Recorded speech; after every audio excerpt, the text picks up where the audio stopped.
തന്റെ 19-ാം വയസ്സിൽ ലോക ഫുട്ബോളിന്റെ വമ്പന്മാരെ പോലും വിറപ്പിച്ച ഒരു താരം. ബാഴ്സലോണയുടെയും സ്പെയിൻ ദേശീയ ടീമിന്റെയും ചരിത്ര പുസ്തകങ്ങൾ മാറ്റിയെഴുതിയ അത്ഭുത ബാലൻ.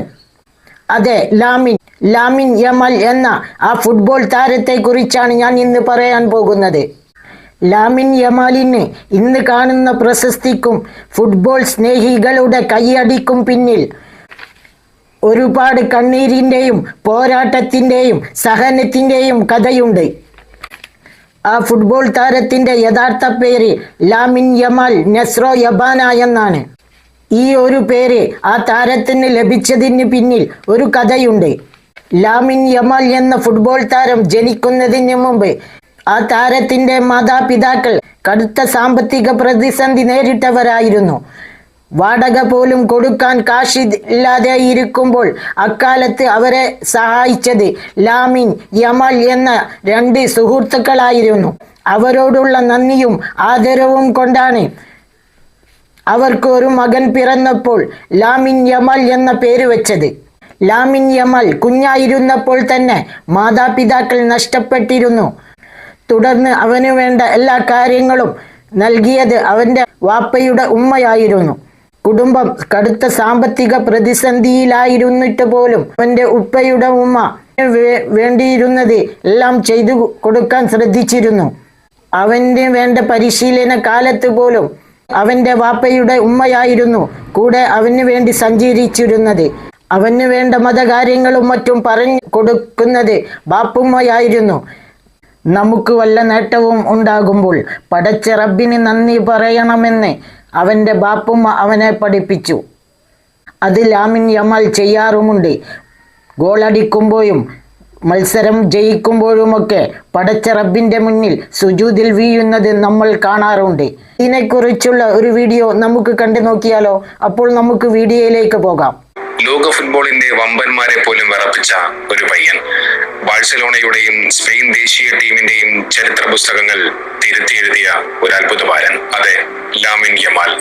എന്നാൽ ലാമിൻ യമാലിന് ഇന്ന് കാണുന്ന ഈ പ്രശസ്തിക്കും ലോകമെമ്പാടുമുള്ള ദശലക്ഷക്കണക്കിന് ആ ഫുട്ബോൾ ആരാധകരുടെ കയ്യടികൾക്കും പിന്നിൽ ഒരുപാട് കണ്ണീരിന്റെയും സഹനത്തിന്റെയും പോരാട്ടത്തിന്റെയും ഒരു വലിയ കഥയുണ്ട്. ആരാണ് യഥാർത്ഥത്തിൽ ലാമിൻ യമാൽ?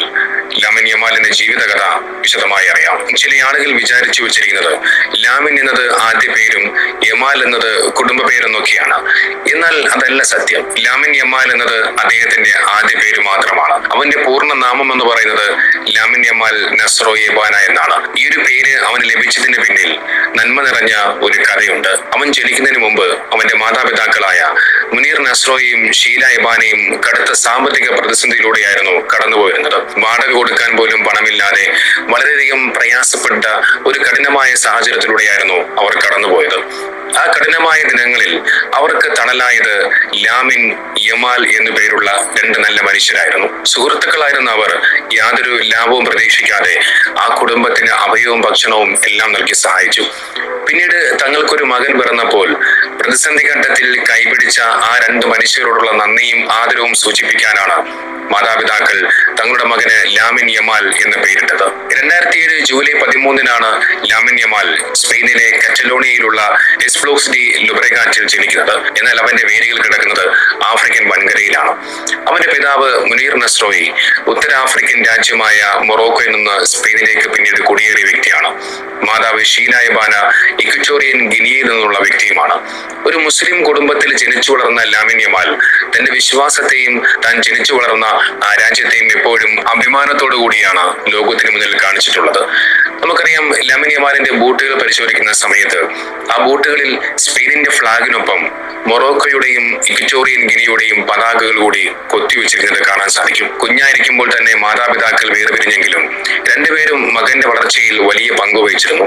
എങ്കിലും ലാമിൻ യമാലിന്റെ ജീവിതത്തിൽ ഏറ്റവും വഴിത്തിരിവായി മാറിയത് അവന്റെ ഉപ്പയുടെ ഉമ്മ, അതായത് വാപ്പുമ്മയുടെ സാന്നിധ്യമായിരുന്നു. സ്പെയിനിലെ മാതാരോ നഗരത്തിലുള്ള റൊക്കഫോണ്ട എന്ന് പറയുന്ന ദരിദ്രവും തൊഴിലാളി വർഗവും ഒക്കെ തിങ്ങിപ്പാർക്കുന്ന പ്രദേശത്താണ് ലാമിൻ യമാൽ വളർന്നത്. കുടിയേറ്റക്കാരും പാവപ്പെട്ടവരും ജീവിക്കുന്ന ആ പ്രദേശത്തെ പലപ്പോഴും ഉയർന്ന വർഗ്ഗക്കാർ വളരെയധികം മോശമായിട്ടായിരുന്നു കണ്ടിരുന്നത്. എന്നാൽ ലാമിൻ യമാൽ തന്റെ ജന്മനാടിനെ നെഞ്ചോട് ചേർത്ത് പിടിച്ചു. നമുക്കറിയാം, ലാമിൻ യമാൽ ഗോളടിക്കുന്ന സമയത്തെല്ലാം വിരലുകൾ കൊണ്ട് മാറ്റുന്ന 304 എന്ന് പറയുന്ന ഒരു ഐക്കോണിക് സെലിബ്രേഷൻ നമുക്ക് കാണാൻ സാധിക്കും. റോക്കഫോണ്ടയിലെ പോസ്റ്റൽ കോഡായ 08304നെയാണ് അത് സൂചിപ്പിക്കുന്നത്. ഈ യാത്രയിൽ ലാമിൻ യമാലിന് ഏറ്റവും വലിയ തണലായി നിന്നത് അദ്ദേഹത്തിന്റെ വാപ്പുമ്മയായിട്ടുള്ള ഫാത്തിമയാണ്. 30 വർഷങ്ങൾക്ക് മുമ്പ് മൊറോക്കോയിലെ ഡാൻജിയറിൽ നിന്ന് സ്പെയിനിലേക്ക് വണ്ടി കയറിയ ധീരിയായ ഒരു വനിതയായിരുന്നു ഫാത്തിമ. കഠിനാധ്വാനം ചെയ്ത് കുടുംബത്തെ പോറ്റിയ ഫാത്തിമയാണ് ലാമിന് ശരിയായ വഴി കാണിച്ചു കൊടുത്തത്. തെരുവിൽ പന്ത് കളിച്ച് നടന്നിരുന്ന തന്റെ കൊച്ചുമകനെ കൃത്യമായി ഫുട്ബോൾ ട്രെയിനിങ്ങിന് അയച്ചതും അവൻ വഴിതെറ്റി പോകാതെ കാത്തു സൂക്ഷിച്ചതുമെല്ലാം ഈ ഫാത്തിമയുമ്മയാണ്. ആ കാലഘട്ടത്തിൽ കുടുംബം വലിയ സാമ്പത്തിക ബുദ്ധിമുട്ടുകൾ നേരിട്ടിരുന്നുവെങ്കിലും യമാലിനെ സംരക്ഷിക്കാനും അവന്റെ ഫുട്ബോൾ മോഹങ്ങൾക്ക് പൂർണ്ണ പിന്തുണ നൽകാനും അവർ എപ്പോഴും കൂടെയുണ്ടായിരുന്നു. പിന്നീട് ബാഴ്സലോണയുടെ യൂത്ത് അക്കാദമിയിൽ എത്തിയതിനു ശേഷവും ആ കായിക യാത്രയുടെ ഓരോ ഘട്ടത്തിലും അവർ കൊച്ചുമകനെ അടുത്തു നിന്നുകൊണ്ട് ഇങ്ങനെ വീക്ഷിച്ചുകൊണ്ടേയിരുന്നു. പരിശീലന സമയങ്ങളിലും മത്സരങ്ങളിലും ജീവിതത്തിലെ മറ്റു പ്രധാന നിമിഷങ്ങളിലുമെല്ലാം അവർ നൽകിയ പിന്തുണയും കൂട്ടുകെട്ടുമാണ് ലാമിൻ യമാലിന് എക്കാലവും തുണയായി മാറിയത്. അക്കാദമിയിലേക്ക് തന്റെ കൊച്ചുമകനെ എത്തിക്കാൻ ട്രെയിനുകളിൽ മണിക്കൂറുകളോളം കൂടെ യാത്ര ചെയ്തത് ആ ഉമ്മയായിരുന്നു. ചുറ്റുപാടുകളിലെ പ്രലോഭനങ്ങളിൽ വീഴാതെ കളിക്കളത്തിലും ജീവിതത്തിലും ഒരു നല്ലൊരു മനുഷ്യനായി വളരാൻ ഫാത്തിമ ഉമ്മ അവനെ എപ്പോഴും പഠിപ്പിച്ചുകൊണ്ടിരുന്നു. യമാൽ ലോകം മുഴുവൻ അറിയപ്പെടുന്ന പ്രശസ്തനായ ശേഷവും റോക്കഫോണ്ടയിലെ തന്റെ പഴയ വീടും ചുറ്റുപാടും ഉപേക്ഷിച്ചു മാറാൻ ഫാത്തിമ ഉമ്മ തയ്യാറായിട്ടില്ല. ഇന്നും തന്റെ ജീവിതത്തിലെ ഏറ്റവും വലിയ വഴികാട്ടിയായി ലാമിൻ യമാൽ കാണുന്നത് ഫാത്തിമയാണ്.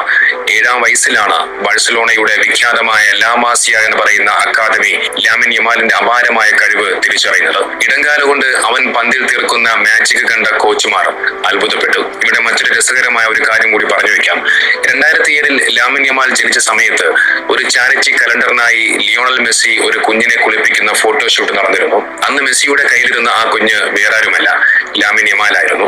2023 ഏപ്രിലിൽ വെറും 15 വർഷവും 290 ദിവസവും പ്രായമുള്ളപ്പോൾ ബാഴ്സലോണയുടെ സീനിയർ ടീമിനായി അരങ്ങേറി ലാമിൻ യമാൽ ചരിത്രം കുറിച്ചു. ബാഴ്സലോണയുടെ നൂറ്റാണ്ടിലെ ഏറ്റവും പ്രായം കുറഞ്ഞ അരങ്ങേറ്റക്കാരനായി അവൻ പിന്നീട് മാറി.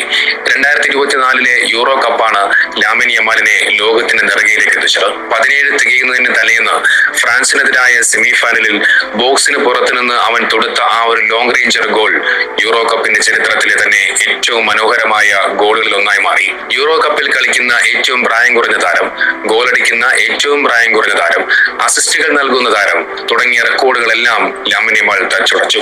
സ്പെയിൻ ചാമ്പ്യന്മാരായപ്പോൾ ടൂർണമെന്റിലെ മികച്ച യുവതാരത്തിനുള്ള പുരസ്കാരവും ലാമിൻ യമാൽ സ്വന്തമാക്കി. തെരുവുകളിലെ ദാരിദ്ര്യത്തിൽ നിന്നും വംശീയ അധിക്ഷേപങ്ങളിൽ നിന്നും തന്റെ കഴിവും കഠിനാധ്വാനവും കൊണ്ടും ലോക ഫുട്ബോളിന്റെ സിംഹാസനത്തിലേക്ക് നടന്നു കയറിയ ലാമിൻ യമാൽ ഇന്ന് ദശലക്ഷക്കണക്കിന് യുവാക്കൾക്ക് വലിയ പ്രചോദനമാണ്. പണവും പ്രശസ്തിയും ലോകത്തിന്റെ നാനാഭാഗത്തു നിന്നും ഒഴുകിയെത്തുമ്പോഴും താൻ വിശ്വസിക്കുന്ന ദൈവത്തിന് മുന്നിൽ ശിരസ് നമിക്കാൻ അവൻ ഒരിക്കലും മടിക്കാറില്ല. മൈതാനത്ത് കളി ജയിക്കുമ്പോൾ അഹങ്കരിക്കാനല്ല, നേരെ മറിച്ച് സൃഷ്ടാവിന് നന്ദി പറയാനാണ് ലാമിൻ യമാൽ പഠിച്ചത്. പ്രതിസന്ധികളിലൂടെയും ദാരിദ്ര്യത്തിലൂടെയും കടന്നുപോയി ലോകത്തിന്റെ നെറുകയിലേക്ക് എത്തുമ്പോൾ തനിക്ക് ഈ കഴിവ് നൽകിയത് പടച്ചവനാണെന്ന തിരിച്ചറിവാണ് സുജൂദിലൂടെ പലപ്പോഴും ലാമിൻ യമാൽ കാണിക്കുന്നത്. ഓരോ മത്സരത്തിന് മുമ്പും പ്രാർത്ഥിച്ചുകൊണ്ട് മൈതാനത്തേക്ക് ഇറങ്ങുന്ന ലാമിൻ യമാലിനെ നമുക്ക് പലപ്പോഴും കാണാൻ സാധിക്കും. ഗോളടിക്കുമ്പോഴും വിജയിക്കുമ്പോഴും ആ നന്ദി പ്രകടനം പരസ്യമായി തന്നെ നിർവഹിക്കാറുണ്ട്. ലാമിൻ യമാലിന്റെ വിജയത്തിന് പിന്നിൽ അദ്ദേഹത്തിന്റെ വാപ്പുമ്മ ഫാത്തിമയുടെ കൈകളുണ്ട്. മൊറോക്കോയിൽ നിന്ന് സ്പെയിനിലേക്ക് കുടിയേറിയ ഫാത്തിമ ഉമ്മയാണ് ലാമിൻ യമാലിനെ ചെറുപ്പത്തിൽ സംരക്ഷിച്ചതും അവൻ വഴിതെറ്റി പോകാതെ കാത്തു സൂക്ഷിച്ചതും. ഓരോ കളിക്ക് മുമ്പും ഫാത്തിമ തന്റെ ചെറുമകന് വേണ്ടി പ്രാർത്ഥിക്കുമായിരുന്നു. സ്പെയിനിന്റെ ദേശീയ ടീമിനായി കളിക്കുമ്പോഴും സ്വന്തം മൂല്യങ്ങൾ കൈവിടാതിരിക്കാൻ ലാമിൻ യമാലിനെ പ്രാപ്തനാക്കിയത് ആ ഉമ്മയുടെ ശിക്ഷണമായിരുന്നു. ജനിച്ച നാടിനെയും വീടിനെയും തന്റെ സമുദായത്തെയും മറക്കാത്ത ഒരു നല്ല മനുഷ്യനായി ലാമിൻ യമാൽ വളർന്നത് ആ ഉമ്മയുടെ പ്രാർത്ഥനകളുടെ ഫലമാണ്. ലാമിൻ യമാൽ സ്റ്റേഡിയത്തിലേക്ക് ഇറങ്ങുന്ന സമയത്ത് തന്റെ കൈകൾ മേലോട്ടുയർത്തി പ്രാർത്ഥിക്കുന്നത് നമുക്ക് കാണാൻ സാധിക്കും. സഹായം കിട്ടാനും വിജയം നൽകാനും പടച്ചവനോട് പ്രാർത്ഥിക്കൂ എന്ന് തന്റെ ചെറുമകനോട് ആ ഉമ്മ എന്നും പറയാറുണ്ട്. അതുകൊണ്ടാണ് സ്റ്റേഡിയത്തിൽ വെച്ച് അവൻ തന്റെ കൈകൾ ഉയർത്തി പ്രാർത്ഥിക്കുന്നത് എന്ന് ആ ഉമ്മ പറഞ്ഞു വെക്കുന്നുണ്ട്. ആ ഉമ്മയുടെ വാക്കുകൾ നമുക്കൊന്ന് കേൾക്കാം.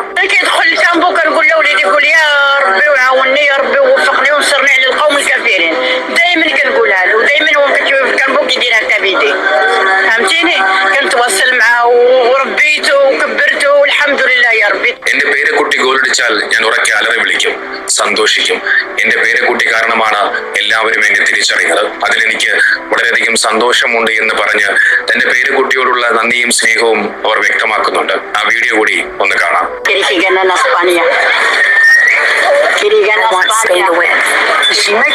Was a goal your grandson? Sí, voy a gritando